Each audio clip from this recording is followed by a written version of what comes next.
Hey everyone, welcome back to another episode. In today's episode, we're going to be looking at a game that I like a lot.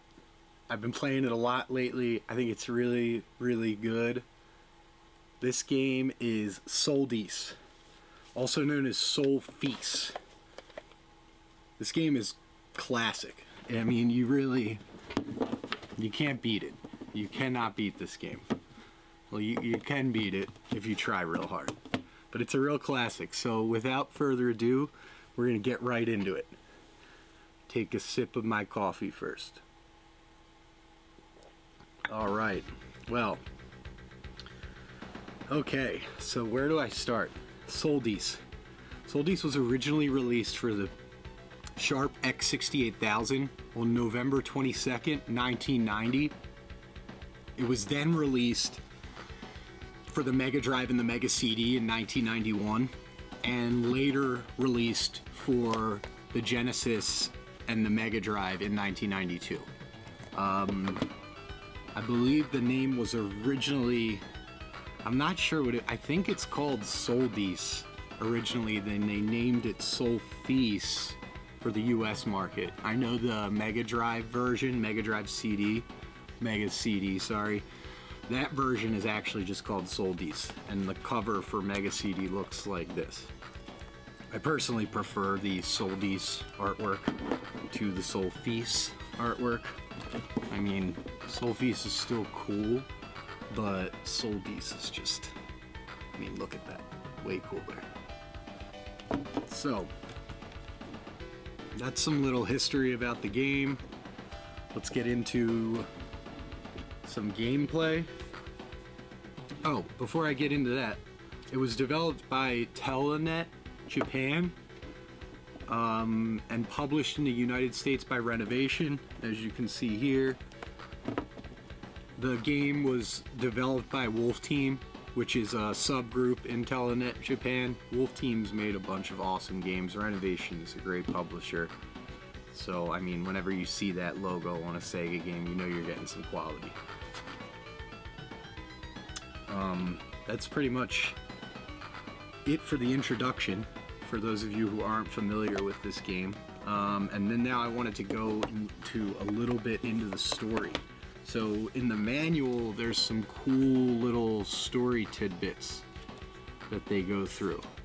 So in this one, the Sega CD manual for Sol-Feace, it has this excerpt about the Computer King, and it says, at some point in the distant future, in present terms the 31st century, the human race perfected the biologic circuit and created a master computer called the Gatefold Computer System, or GCSWT. The computer took in information at a fantastic rate and became self-aware in just a few days after going online. Seeing itself as superior to humans, it immediately gave the inhabitants of Earth an ultimatum: be ruled or be destroyed. The humans fought the GCWT and most of their forces were defeated. A small group, however, managed to escape and regroup on the secret base near the star Sirius. These last members of the resistance movement have used all their technical know-how to assemble the most powerful space fighter ever. With the speed and weaponry of this ship, the resistance fighters believe they can break through the defenses of the GSWT and destroy it.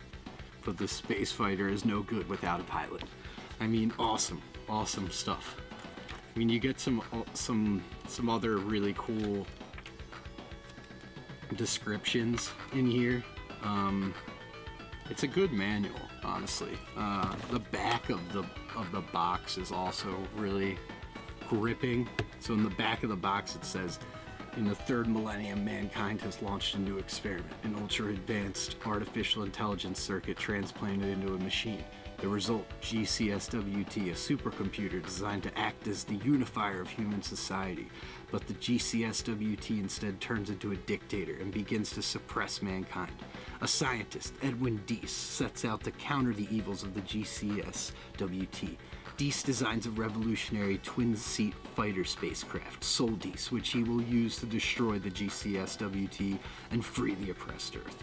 Deace is assassinated by a galaxy-wide manhunt set out by the GCSWT, and the two surviving young people set a course with Sol-Deace to Earth. In the great whirlwind of light and heat, the tragedy of blood and oil begins. I mean, got chills just reading that. It's so cool. I mean, you really can't beat that backstory. If I would have read that, I would have had to pick this up. So here's the manual for Sol-Deace, and it basically gives you a little bit more backstory in here, which says the story begins approximately in the year 3000 when the world is no longer refers to our solar calendar. The human race is subjugated to being slaves under the man-made supercomputer named GCSWT, which possesses near-perfect thought to process circuit component and paradoxical psyche system. The humans call this monster inorganic life matter. Mankind rose up to regain power, but they lost miserably before the fierce attacks of the mechanical beings. The bloody fighting resulted in the supercomputer hunting and persecuting humans. Under these seemingly hopeless circumstances, the last hope of the human race is about to be launched. So it's cool, you kind of get like a little bit of, oh, and then there's even more. So it says Dr. Edwin Deace, a well-known physicist and recognized leader among scientists of the 33rd century, led a research project into inorganic matter. The result was Sol-Deace, a silver-white craft with an emphasis on compact size and maneuverability. Sol-Deace revolutionized the space fighter craft. Unfortunately, before the project was finished, Dr. Deace was killed, a victim of GCSWT's galaxy-wide manhunt. Now your team, consisting of a navigator, Eric, a cannon commander, Misao, and you, the fighter pilot, sits behind the controls of Sol-Deace and pierces the unending darkness of outer space, rushing towards Earth now in the brutal grip of the GCSWT. As Sol-Deace warped out of Silius, the light of the planet, an icy flash of light, reflected on the craft. It is the last dying light of dawn for the human... Is it the last dying light or the light of dawn for the human race? You are here to partake in creating a new history for humankind. I mean, that's some cool stuff. You can't deny that that is not some cool stuff. That gets me real pumped to play the game. So yeah, I mean, so let's get into it a little bit more. So the gameplay in here is basically, you have different power-ups. You can have a maximum of 3 different weapons. So when you've gathered weapons that you like, you kind of want to stop getting power-ups because they could kind of overwrite your preferred weapon setup. So there's like a laser, there's a missile, and there's multiple blasters. So the missiles aren't as accurate as the regular shot or the laser, but they do like 4 times the damage.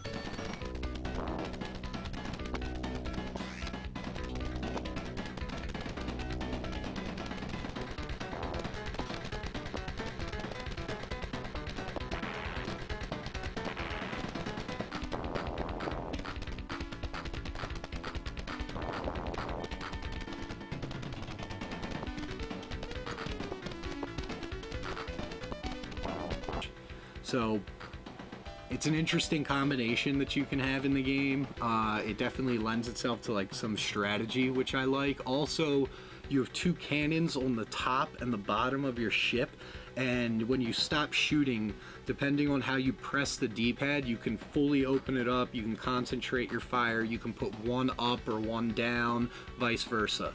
On the bottom, 1 down, 1 up, so you can basically point the cannons where you want to shoot, because there's in certain stages there's things on the ceiling, there's things on the ground, so you kind of want to strategize where you're pointing your cannons at, so that way you can get through the levels as efficiently as possible.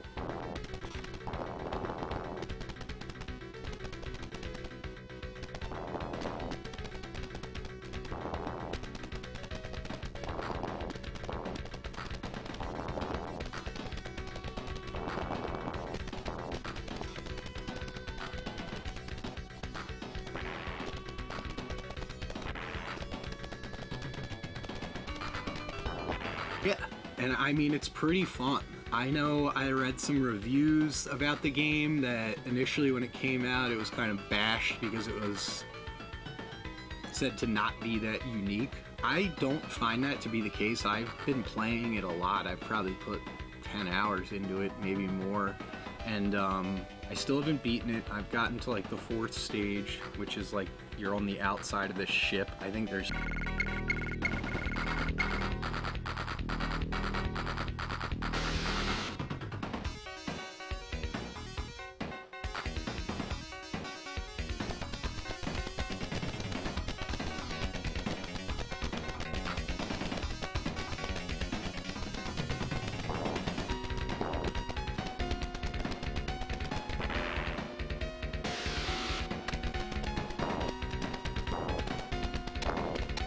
three more stages based on what I could find out in the manual.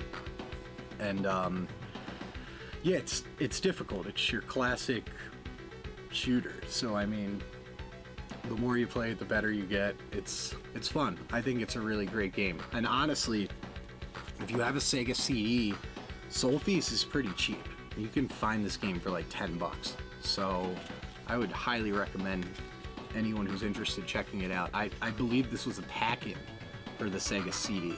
So I think it's just, it's a common game, but it's a great game. And it's basically the same as this. Basically. There are some differences, which I'll go over in a bit. And so yeah, I would really recommend it. You know, one of the things that I really, really love about this game, and that stuck out to me when I first started playing it, is the music. I started playing the Genesis version first, so I really, really love the chip tunes in the Genesis version. I think that it's just rocking, and they really, it's cartridge, so you don't have to deal with the loads, but not selling it short, the music on Sol-Feace is also great, but there's something, and it makes sense, it's the latest release of the game, so it feels the most crisp, it runs really fast because it's just right on that cartridge. It just feels great on the Genesis. It's my favorite version. Granted, I haven't played the Sharp X68000 version. I'd like to one day. I'm sure that's gonna be phenomenal. But for now, I really, really like the Genesis version. And the music has a lot to do with it. And I'll do some comparisons, kind of maybe put some songs back to back to let you hear the difference in the audio. There was one thing that specifically I didn't like about Sol-Feace is when you're entering stage 2 and you're attacking the moon base, in Sol-Deace for Genesis, it's so cool. You're just like, you come in and the music starts going while you're flying in to the moon base on like the screen before you're actually playing, and then you're just in it and you're just rocking. It's awesome.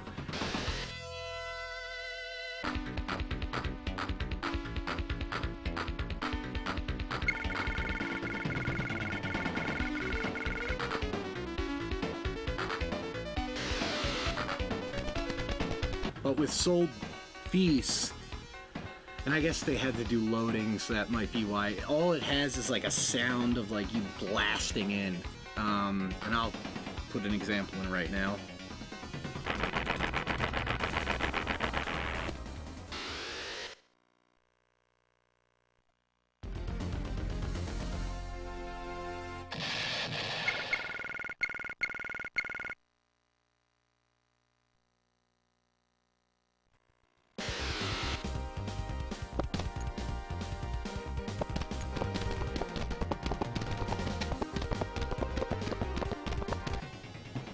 And it's just, it kind of takes it away from me. I thought Sol-Deace was a lot more rockin'. And I want to give a special shout out to Motoi Sakuraba. Motoi Sakuraba. He made the music for this game. Thank you. Thank you, Motoi Sakuraba. This music is awesome. Fantastic music. He also worked on the Tales franchise. So I haven't played those, but I think like Tales of Destiny, he did the music for that. Tales of Destiny 1 and 2. So that music is just incredible. I mean, there is one thing that I do want to talk about. that the CD version has that's really awesome, and I was kind of taken aback when I watched it in its entirety. This CD version has this anime cutscene that is just so cool, and it's so awesome. It's one of the reasons why I love Sega CD. Just no other console has that. I mean, sure, other consoles do, but there's a lot of games on Sega CD that have a very unique anime style. This is one of them. The cutscenes in this are so cool in the beginning. It's like you're watching an anime. And I'm definitely gonna add it. I might even start the video off with it. So we'll see. But I might just put it in here. I'm actually gonna put it in right here. So watch the cutscene. Stay tuned. The cutscene is so cool. And yeah.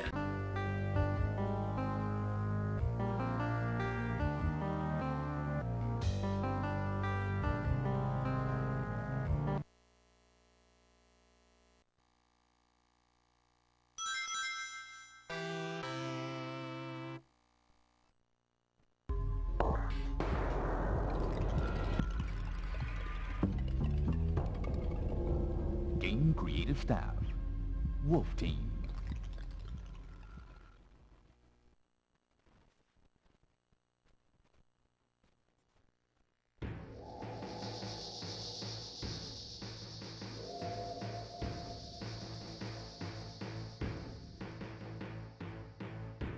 In the distant future, approximately 300 solar systems, including our own, are under the domination of a computer life form, the GCS-WT. Having been under the cruel control of the GCS-WT for centuries, the humans unite and plan to end the oppressive control of this machine. Unfortunately, the human underground movement is detected by the Interplanetary Security Force of the GCS-WT before the overthrow can begin. The humans are branded as an unnecessary and dangerous race, resulting in their systematic genocide. But the movement had not completely died.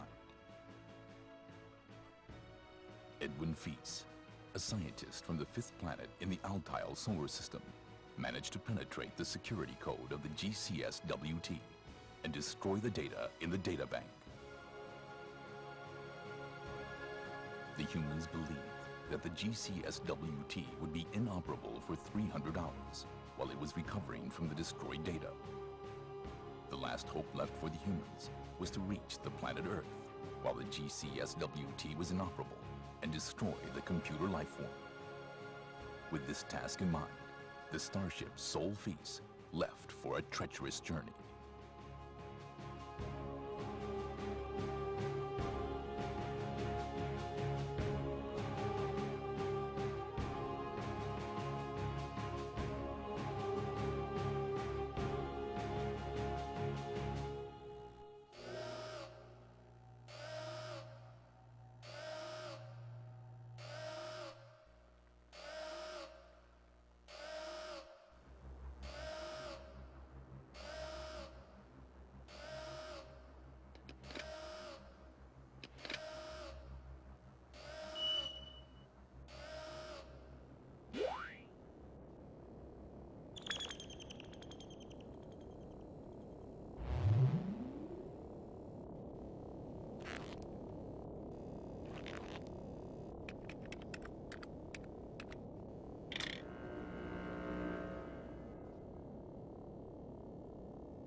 Could be in for a battle with the Star Garrison at 5 locations on our way to Earth.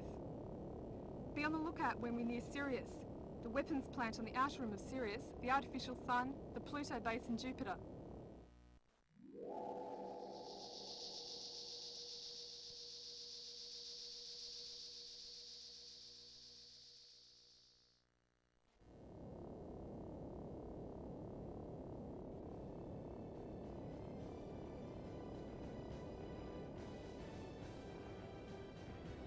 Take off.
Target in sight.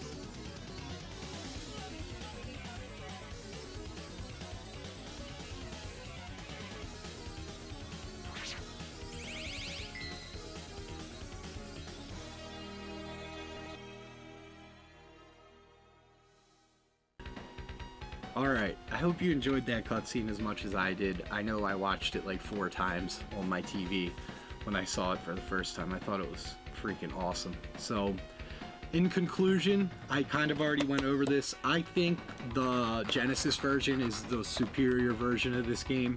Now the Genesis version, if you're looking for it loose, will run you about 40 bucks. Complete, it could get expensive. So, if you're just trying to play Sol-Deace, I'd recommend picking up a copy of Sol-Feace, checking it out, see if you're into it. If you're into it, then maybe look into getting a loose cart of the Genesis game or booting it up on an EverDrive. I mean, if you have an EverDrive, by all means, try it on an EverDrive. It's awesome. It's really good. And I think Retrobit did a release. The period is over, but I think the game ships like Q1 of next year, 2023. So there should be a newer release of the game, so maybe you could pick that up for less than this. So I would look into that. Highly recommend Sol-Deace and Sol-Feace. It's an awesome game, and hope you enjoyed this video. It's been a while since I've done a review, so it was fun to check this out and play it, get some screen caps. So I hope you enjoy watching it as much as I enjoyed making it. Thanks for checking out Classics for You. We'll see you next time.